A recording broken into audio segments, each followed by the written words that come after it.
Do we have to go through the history? We can do virtually anything you want to do. Let's talk about something else. What would you like to talk about? Oh, I see. Well, maybe we should go through the history. No. Queens, New York, early 1950s. Post-war suburbia was loud in its own quiet way. Train horns in the distance, radios bleeding early rock and roll through thin apartment walls, and schoolyards where kids were still figuring out who they might become. In this setting, Paul Simon and Art Garfunkel were destined to meet. Both were born in 1941, both were raised in middle-class Jewish families in Queens, and both were already absorbing music as if it were a second language. They crossed paths at school in the Forest Hills area. By the time they were around 11 years old, they were already noticing each other musically. Decades later, they would stand on some of the biggest stages in the world, selling over 100 million records. But then, things changed. Today, we'll explore their rise and what caused the feud between them. A friendship built on sound and competition. American radio in the early 1950s was transitioning rapidly, and rock and roll was beginning to take shape. Acts like the Everly Brothers became particularly influential, especially their close harmony style. That harmony concept, two voices locking into one emotional line, became the foundation of what both Paul Simon and Art Garfunkel began experimenting with in informal settings. School performances became their first testing ground. They took part in productions, including early-stage adaptations, such as school versions of Alice in Wonderland. These were not professional stages, but in time, they would get there as well. The boys were actively forming a duo. They began rehearsing harmonies in more structured ways, sometimes after school, sometimes informally at home, or in neighborhood spaces. Simon wrote or shaped ideas. Garfunkel refined his vocal execution. Their friendship, however, remained strong at the center. They shared the experience of being young in a rapidly changing musical era. Rock and roll was not just entertainment, it was a disruption. They listened to early radio broadcasts, absorbing influences that ranged from doo-wop groups to emerging pop rock acts. The Everly Brothers, in particular, became a template for what two voices could do when perfectly aligned, something Simon and Garfunkel began trying to replicate with increasing seriousness. What made their early connection unusual was how quickly music became the dominant language between them. While other friendships in their environment were built around school life or social circles, theirs was built around arrangement, timing, and sound layering. They were not yet recording anything commercially, but they were already thinking like musicians who understood harmony as structure rather than decoration. There was also a subtle competitiveness embedded in the relationship. Both boys were high-achieving in different ways, and both were aware of being noticed.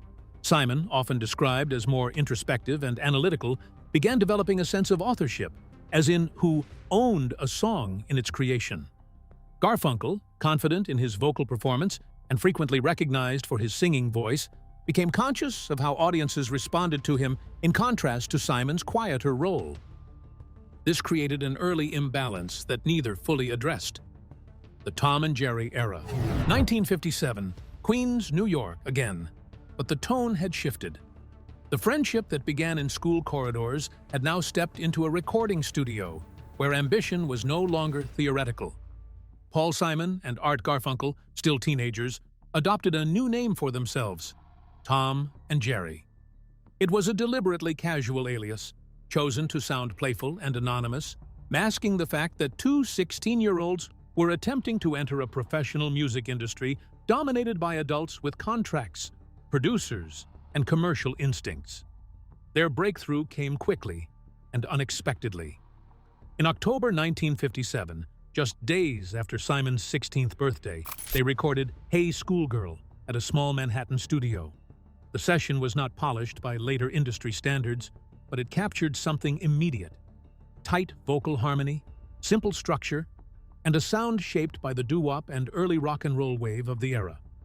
The track was picked up by independent label Big Records, led by producer Sid Prosen, who saw commercial potential in the duo's youthful energy. When Hey Schoolgirl was released, it broke into the Billboard charts, peaking at around number 49 and selling roughly 100,000 copies in its early run. Modest compared to later industry giants, but significant for two unknown teenagers. The record gained regional radio play, especially in New York and nearby states, and briefly positioned Tom and Jerry as a rising novelty act in the late 1950s pop landscape. For a moment, they were no longer just school friends experimenting with music. They had become charting artists. Behind the scenes, however, the first structural fault line appeared. Producer Sid Prosen, noticing Paul Simon's clear ability to write and shape material, offered Simon separate solo recording opportunities. The proposal was not unusual in the industry. Labels often tested individual marketability when a duo showed early promise. Simon accepted the offer, reportedly without informing Garfunkel. The decision was small in execution, but large in consequence. It introduced the first documented fracture in trust between them. Garfunkel's reaction was not immediate public confrontation, but internal reassessment. In later recollections of their early years, this moment was often described as the first time he became aware that the partnership was not equal in decision-making power. Simon was now not just a collaborator, but a gatekeeper of direction. The imbalance was no longer subtle. Simon was being treated as the potential creator with independent value, while Garfunkel was positioned primarily as a vocalist within that structure. The industry itself reinforced this divide. In late 1950s pop music, songwriting was the currency of control. Performers sang, but writers and producers shaped identity. Simon's growing recognition as the songwriter began to separate him from Garfunkel in terms of perceived artistic ownership. Even though both were credited under Tom and Jerry, the internal reality was already asymmetrical. Simon wrote, Garfunkel interpreted. As the initial wave of Hey Schoolgirl faded, so did the duo's momentum. The single's chart presence was brief, and follow-up recordings failed to replicate its success. The music industry quickly shifted attention to other emerging acts. Without sustained hits or strong label backing, Tom and Jerry began to lose visibility. The temporary spotlight that had elevated them was replaced by silence. By 1958, the partnership dissolved. But the underlying tension did not vanish with the split. From obscurity to global recognition. By 1964, they formally returned as a duo under their real names, Simon and Garfunkel, and signed with Columbia Records. That year, they released their debut album, Wednesday Morning, 3 a.m., recorded with producer Tom Wilson. The album initially failed commercially, selling poorly and receiving little critical attention. The industry did not yet recognize them as a major act. Inside that album, however, sat a track that would later change everything: The Sound of Silence. Written by Paul Simon, the song was initially acoustic, stripped down, and quietly introspective. When released in 1964, it did not chart significantly. The duo effectively faded back into obscurity, and Simon even traveled to England for a period, performing solo in small folk clubs, trying to sustain a musical career outside the duo structure. At this point, there was no indication that the partnership was on the verge of global recognition. The turning point arrived unexpectedly in 1965. Without the duo's involvement, producer Tom Wilson added electric instrumentation and drums to The Sound of Silence, aligning it with the rising folk rock sound popularized by bands like The Byrds. This remixed version was released as a single and began gaining traction in American radio markets. By January 1966, it reached #1 on the Billboard Hot 100 chart. A song that had initially failed commercially became a national hit. The success triggered a rapid reversal of fortune. Simon, still in Europe when the song climbed the charts, was reportedly unaware of its full impact until he was contacted. Garfunkel, still in the United States, was drawn back into a partnership that the industry now suddenly valued. Columbia Records quickly pushed for a new album, and the duo reunited formally, transitioning from near obscurity to mainstream visibility within months. What followed was a compressed escalation rarely seen in mid-1960s pop music. Their 1966 album, Sounds of Silence, built on the success of the title track, followed by Parsley, Sage, Rosemary, and Time later that same year. That album reached #4 on the Billboard 200. They were no longer a single-hit anomaly. Their sound evolved into a more sophisticated blend of folk, orchestration, and lyrical storytelling, positioning them at the center of the emerging singer-songwriter movement. By 1968, they released Bookends, an album that reflected growing artistic ambition and thematic maturity. It reached #1 on the Billboard charts and included material that captured generational anxiety, aging, and cultural transition in late 1960s America. The duo was now operating at the highest commercial and critical level of their career. Their music was structurally tied to the cultural mood of the period. In the same year, they contributed to the soundtrack of Mike Nichols's film The Graduate. The inclusion of Mrs. Robinson became a defining moment in their career. Released as a single in 1968, it reached #1 on the Billboard Hot 100, becoming one of the most recognizable songs of the decade. The track became closely associated with the film's themes of disillusionment and generational conflict, cementing Simon and Garfunkel as central voices of the era's cultural shift. However, behind the success, the working relationship became increasingly strained. Creative control and personal distance. By the late 1960s, Simon and Garfunkel were operating inside the machinery of global fame. But inside that machinery, the roles had hardened into something far more uneven. Paul Simon was the primary creative engine, writing almost all material that defined the duo's identity. Every major release, albums like Parsley, Sage, Rosemary and Thyme in 1966, Bookends in 1968, and the sessions leading toward Bridge Over Troubled Water, centered on his songwriting output. Simon's position gave him unusual control for a pop duo. In an industry where most acts relied on external songwriters or collaborative band structures, he was effectively supplying the entire narrative backbone. Songs were not just melodies. They were tightly constructed lyrical pieces, reflecting social change, personal introspection, and cultural observation in late 1960s America. This concentration of authorship meant that when Simon stopped writing, production slowed immediately. There was no alternative pipeline. At the same time, Art Garfunkel began expanding beyond music into acting. His most notable commitment was Mike Nichols's 1970 war film Catch-22, filmed in Mexico and requiring extended periods away from music production. Garfunkel did not see this as abandoning the partnership. In his view, it was parallel artistic development. He continued to consider himself fully part of Simon and Garfunkel, even while physically absent for long stretches of time. But the recording process itself was built around proximity and timing. Simon typically wrote in concentrated bursts, often delivering multiple songs before studio sessions began. Garfunkel's absence disrupted that cycle. Instead of continuous collaboration, the duo now operated in fragments. Simon composed, waited, adjusted. Garfunkel returned, recorded vocals, then left again for external projects. The structure became increasingly stop-start, with months of inactivity followed by intense recording sessions. This fragmentation created a subtle but growing pressure on Simon. He was no longer just writing songs, he was writing into delays. Material accumulated while waiting for Garfunkel's availability, and each pause introduced uncertainty into production schedules set by Columbia Records. In a rapidly moving industry where albums were expected at regular intervals, delay carried commercial risk.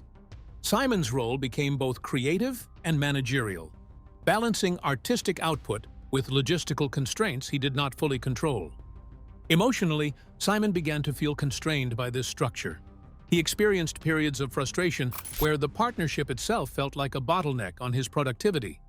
The issue was not simply disagreement over music, but the inability to maintain continuous creative momentum. When writing became dependent on another person's external commitments, the sense of artistic autonomy narrowed. Garfunkel, however, did not interpret his acting work as interference. From his perspective, Catch-22 and other projects were extensions of the same artistic identity rather than competing priorities. He saw no contradiction in moving between film and music, assuming that Simon would continue writing as he always had. This difference in perception became critical. Simon viewed time as a limited shared resource, while Garfunkel viewed it as flexible and compartmentalized. As these two interpretations diverged, resentment began to form. Recording schedules were delayed, album progress slowed, and expectations from producers and the label intensified. Each delay had a chain reaction effect. Studio time was rescheduled, musicians were rebooked, promotional plans shifted. Simon was left managing the consequences. Bridge Over Troubled Water and the final split.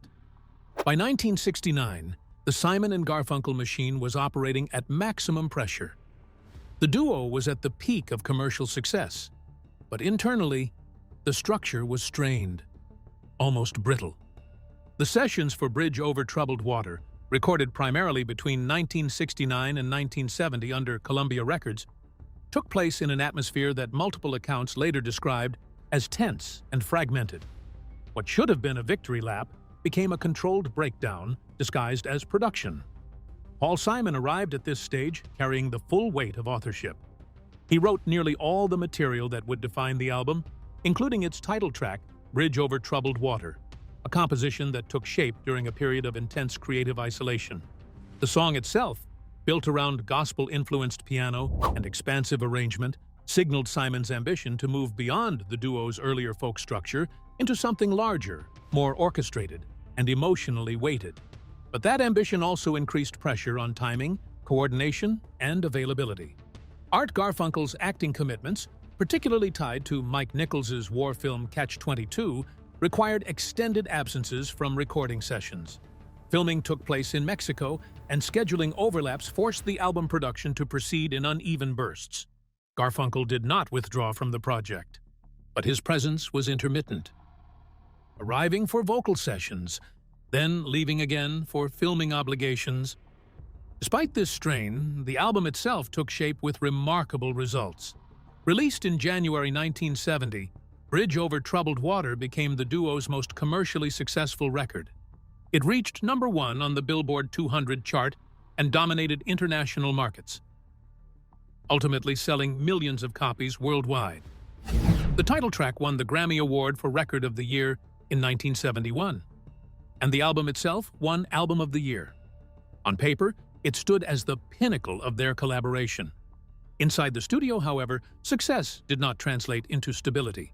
The recording process had been described as disjointed, with long gaps between sessions and uneven participation. Simon continued to supply the majority of songwriting, while Garfunkel focused on vocal performance and occasional arrangement input. The division of labor was clear, but increasingly rigid. What had once been a creative partnership now functioned more like a production pipeline with separated roles. The emotional distance between them became more pronounced as the album neared completion. Simon, despite producing one of the most successful records of the era, felt increasingly detached from the collaborative process. Garfunkel, meanwhile, maintained that his film work was not interfering with the duo. By the time the album was released and promoted, the working relationship had already effectively unraveled.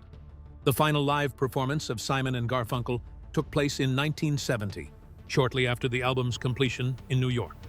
The event was not staged as a farewell concert. There was no formal announcement, no final statement, and no public framing of it as the end of the duo. They simply performed, completed the set, and exited the stage as they had done many times before. Reunions, tensions, and permanent fracture.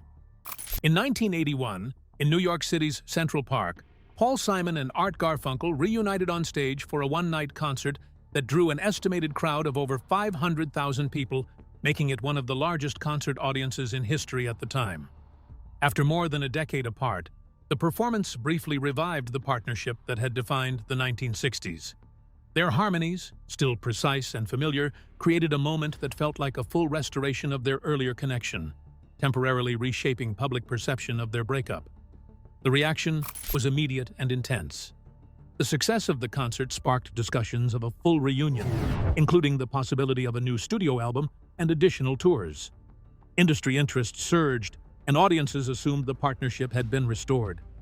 However, behind the scenes, the same long-standing issues quickly reappeared. Disagreements over creative direction, scheduling, and control of material prevented any follow-up projects from advancing beyond early planning. Through the 1980s and into the early 1990s, reconciliation remained a recurring but unstable idea. The two occasionally collaborated, but no sustained partnership formed. In 1993, they reunited again for a series of live performances at major venues, including Madison Square Garden. These shows emphasized nostalgia and celebration rather than a formal comeback. While their vocal chemistry remained strong on stage, Accounts of the period consistently noted tension and friction behind the scenes. Another major reunion effort came with the Old Friends Tour in 2003, one of their most extensive since 1981. The tour covered major North American arenas and included multiple nights at Madison Square Garden. Performances often showed warmth and humor between the two, suggesting a brief easing of earlier tensions. However, the underlying structure of their partnership remained unchanged. Paul Simon maintained primary creative control, while Art Garfunkel remained the interpretive vocalist. Despite the tour's success, plans for a new studio album again failed. The same recurring issues prevented the collaboration from extending beyond live performances. What appeared publicly as reconciliation continued privately as conditional cooperation rather than a fully restored partnership. In 2010, another large-scale tour was planned across the United States and Canada, but it collapsed after Art Garfunkel developed vocal cord problems that affected his singing ability. Following their performance at the New Orleans Jazz and Heritage Festival on April 24, 2010, concerns about his voice became publicly evident, and the tour was canceled. The cancellation led to one of the most openly tense exchanges between them in decades. Paul Simon expressed frustration over what he viewed as unreliability, while Art Garfunkel responded publicly, defending his health and criticizing Simon's reaction. The exchange marked a clear deterioration in tone, even if it did not constitute a formal breakup. In later years, both continued solo careers and occasionally acknowledged their shared history, but avoided serious attempts at renewed collaboration. As the next decade dawned, their legacy had settled into a paradox. Simon and Garfunkel remained one of the most successful duos in music history, with over 100 million records sold and a catalog of landmark songs including The Sound of Silence, Mrs. Robinson, and Bridge Over Troubled Water. Yet their story was equally defined by repeated reunions and breakdowns. Well, that's it for now. Thanks for watching. Did you like this video?